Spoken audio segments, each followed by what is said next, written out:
October 2nd, 1187, one of the most extraordinary scenes in history was taking place before the magnificent walls of Jerusalem.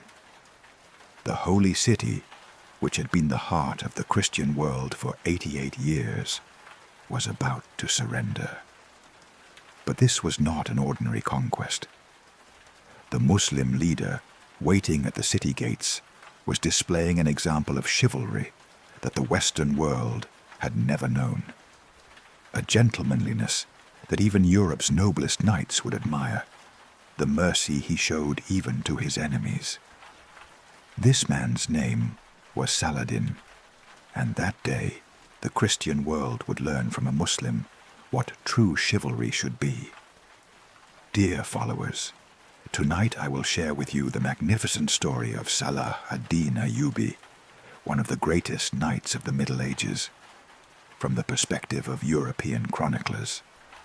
This man was not only a great commander, but also one of the rare leaders who lived the chivalric values most idealized by the West, showing respect even to his enemies. His story is also an example of how two worlds could understand each other in the most dramatic period when East and West met. If you love the great knights of the Middle Ages, stories of honor and courage, don't forget to subscribe to my channel and turn on notifications. If you're ready, let's dim the lights and dive into the epic world of the 12th century, into the story of the East's greatest knight. Born in Tikrit in 1138, Yusuf ibn Ayyub came from a world Europe never knew. At that time, for the West, the East was a mysterious and incomprehensible place. But the environment in which little Yusuf grew up was actually not very different from knight training in Europe. Just like young nobles in Europe, he too was learning the arts of war, horsemanship, hunting, but at the same time was also receiving education in subjects like literature, mathematics, astronomy. What was surprising for Western observers was the comprehensive education this young prince received. Even in Europe, most nobles would only know Latin and their own mother tongue. Yusuf had learned Arabic, Kurdish, Persian, and Turkish at a very early age. This language ability not only made him multicultural, but also made him a tolerant personality who could communicate with different ethnic groups.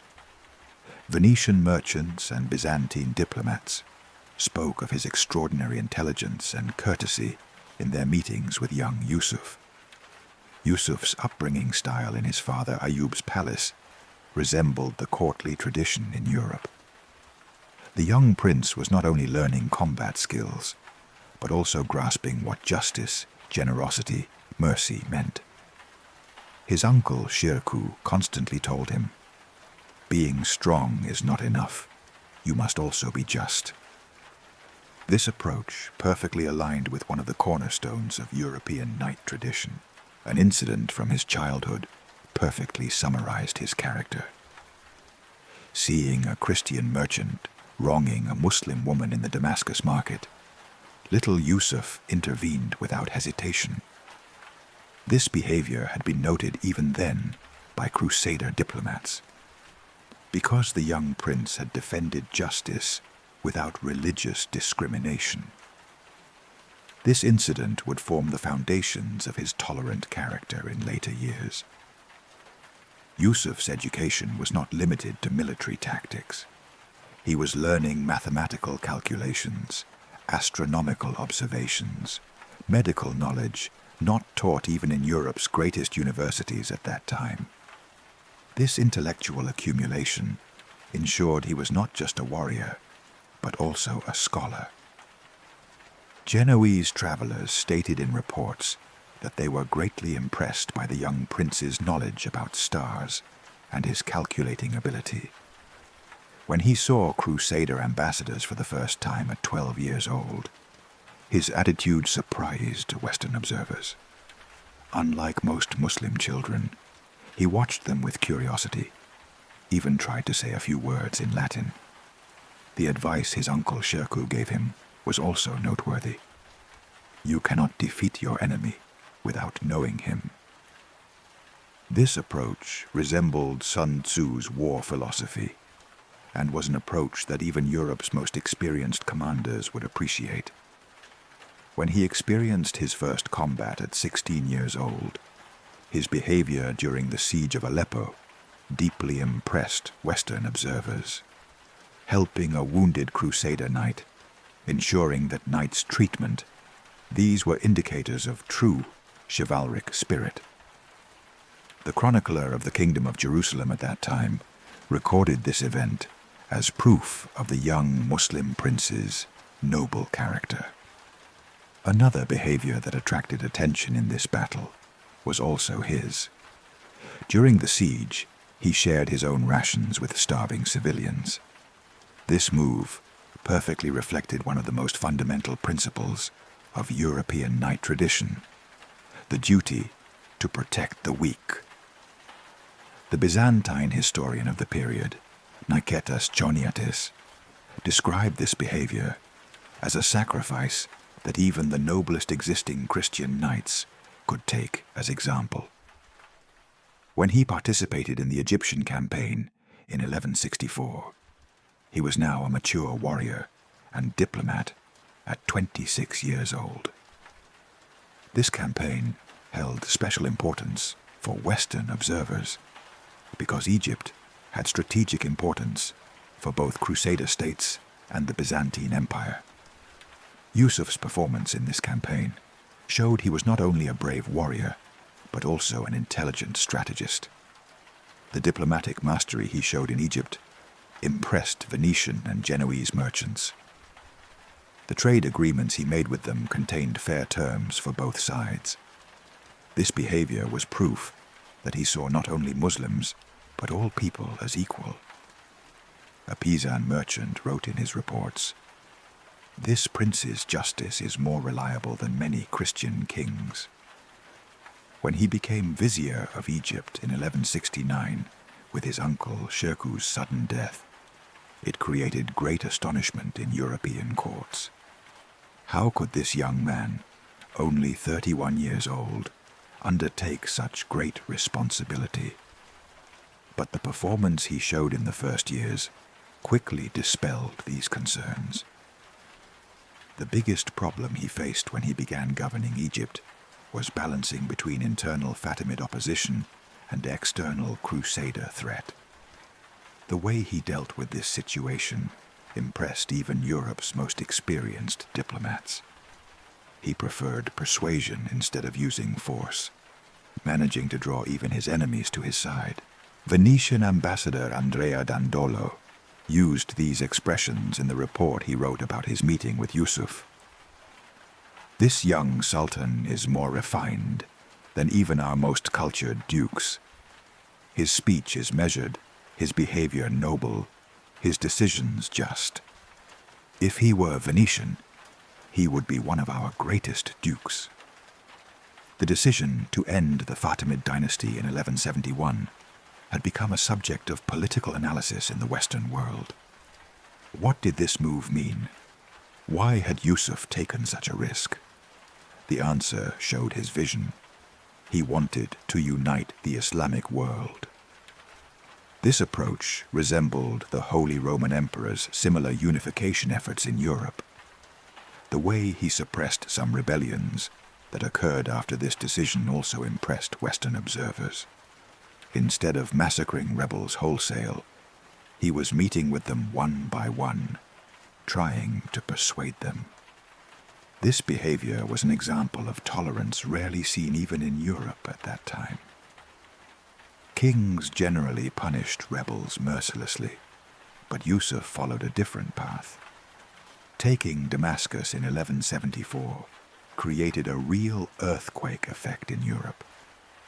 Now there was a powerful Muslim state stretching from Egypt to Damascus, and the Crusader states were surrounded from three sides.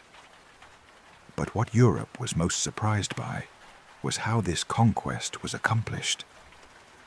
The people of Damascus opened the gates voluntarily.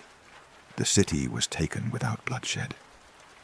The secret of this success lay in the messages Yusuf sent to the people of Damascus. He had said, "I come to you not as an enemy, but as a protector." This approach was a psychological warfare tactic that even Europe's greatest commanders would admire. English King Henry II commented about this strategy. "This man is not only a great warrior, but also a great politician." Receiving the Sultan title in 1175 now brought him to equal position with European kings. This leader, who began to be called Salah ad-Din Ayyubi, had now become not only a regional, but an international power. Advisors of French King Louis VII were preparing detailed reports about him, trying to analyze his strengths and weaknesses. Saladin's war ethics was the subject the Western world was most curious about. How did he treat prisoners? How did he distribute war spoils? The answers to these questions were surprising. He was strictly applying the principles most valued by European knight tradition, treating prisoners respectfully, caring for the wounded, not harming civilians. Geoffrey de Vinsauf, one of the Templar knights, described his experience after falling prisoner to Saladin thus: "He received me with respect, had my wound treated, gave me good food. I received better treatment than many Christian lords show their guests." Reynald de Chatillon's attack on pilgrims in 1183 had been subject to criticism even in Europe. This move was unworthy of chivalric honor. Attacking innocent people was unacceptable. Saladin's anger at this situation was actually completely in line with European values. A student studying theology at the University of Paris used the expression, "The Muslim Sultan behaves more Christian than some Christian knights," in a thesis he wrote on this subject. The inexperience and indecisiveness of Jerusalem King Guy de Lusignan was creating concern in European courts. Could this young king stand against an experienced leader like Saladin? The answer was unfortunately negative, and developments in 1187 would prove this. The Battle of Hattin on July 4th, 1187, was not only a military defeat, but also a great loss of prestige for Europe.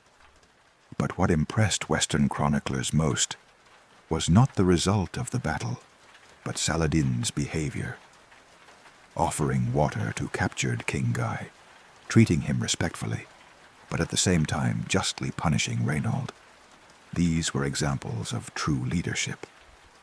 William of Tyre recorded this event thus: "The Sultan, with the courtesy he showed to the enemy he defeated, taught what true chivalry is. The respect he showed King Guy was more than many Christian lords show their own vassals." Saladin's policy regarding prisoners after the battle created great repercussion in Europe. Under normal circumstances, war prisoners were either killed or released for heavy ransom. But Saladin was acting differently. He was having the wounded treated, specially caring for the sick, helping those without financial means. When news of Jerusalem's siege reached Europe, a real atmosphere of panic occurred. The holy city was in danger. In Rome, Pope Clement III was praying constantly.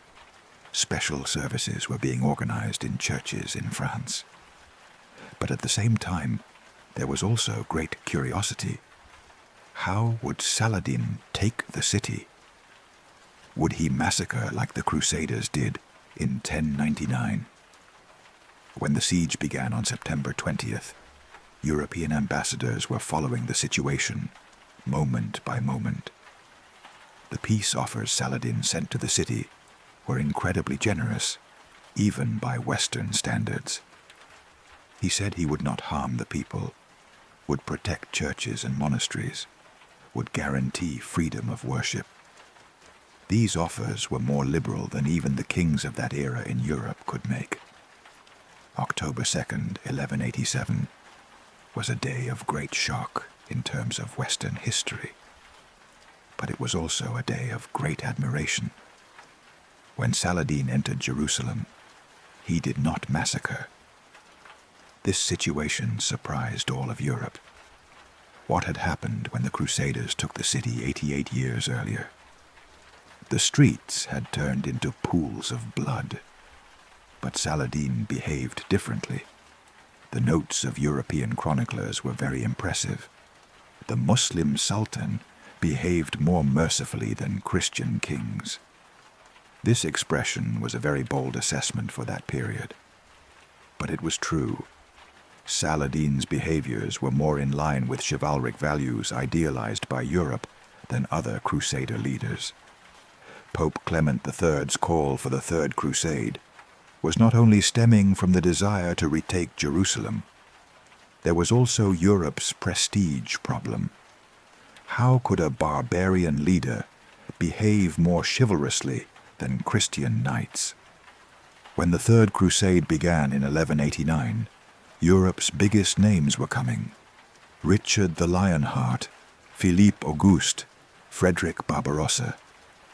How would Saladin stand against these names?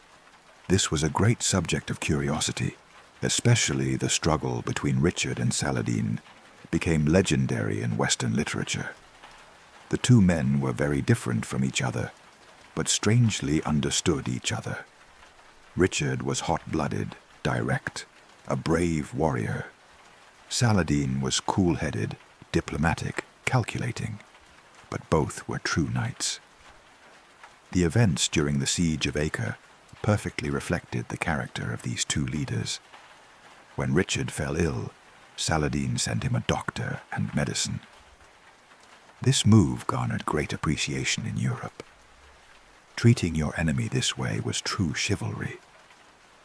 Saladin's gift of an Arab horse to Richard when his horse died was immortalized in Western literature. This event was a beautiful example that two different worlds could understand each other. Chivalric values were universal, and Saladin was the perfect example of this. The messages going back and forth between the two leaders constituted the most intellectual dialogues of the period.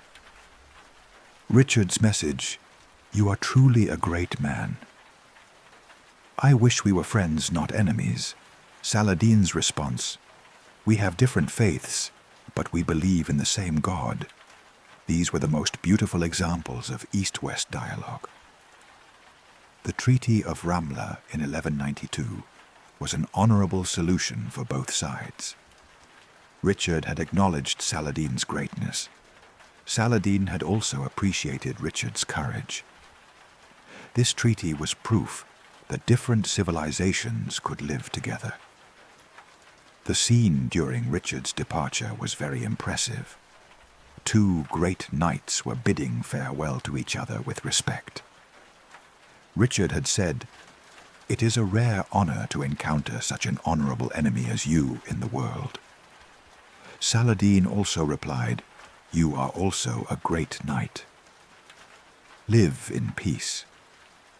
Saladin's death in 1193 was met with great sadness, not only in the Muslim world, but also in the Christian world. This was very meaningful. Mourning an enemy's death showed how respected a person he was. What European chroniclers wrote about him were praises rarely seen throughout history. The sentence, "If he had been Christian, he would have been declared a saint," was the greatest compliment that could be said for a Muslim leader. This expression showed that his character transcended religious boundaries. Dear viewers, I hope you enjoyed this story of Saladin told from a different perspective. Isn't it very valuable to see how leaders from different cultures can be influenced by each other? Share your thoughts in the comments. If you liked the video, don't forget to like and subscribe to my channel. Which historical character's story do you want to hear in the next video? Write in the comments. Take care until then.